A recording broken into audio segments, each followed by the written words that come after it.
पण मला माहितीये ना, काय दगाभाज विश्वासघातकी तुमचं नक्कीच काहीतरी लफडं असलं पाहिजे. एवढं कुठे माझं भाग्य? काय म्हणाला? एवढं कुठे तुझं भाग्य?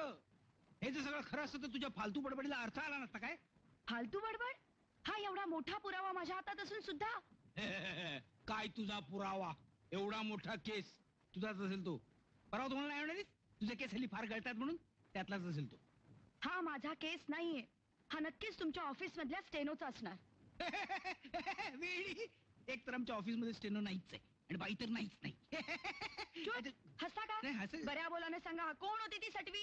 हा केस कुणाचा? खरं सांगा, नाही तर केस करेन तुमच्यावर. खुशाल कर, खुशाल केस कर. हे बघ मी काय तुला सांगतो ते कान उघडे ठेवू नाही. तू जर असा उठसूट माझ्यावर संशय घेणं बंद नाही केलंस ना तर मी तुझ्यावर केस करीन. मी काय का माझ्या असा केसानी गळा कापलात हो का? नाही तसं नाहीये. अगं केसाने किती गळा कापला होता का? काहीतरी काय तुझं मी काय सांगतो ना, अगं, केस केवढा तुझा गळा केवढा? अगं सुरीला कापावा लागतो गळा बिजो. हे बघ, मी काय म्हणतो तुला बघ तसं नाहीये. बघ मी सांगतो हे बघ तू ऐक माझं बघ, सांगतो ना तो केस आहे ना थांबरे तुला कळतं मी बोलतो ते. आलास बरोबर कडमडायला साहित्य वेळेला भाजीचे पैसे. भाजीचे पैसे. तू दरवेळेला पैसेच माग. घे नको तू उरलेले पैसे परत देणार नाहीस. बरं घे चल चल.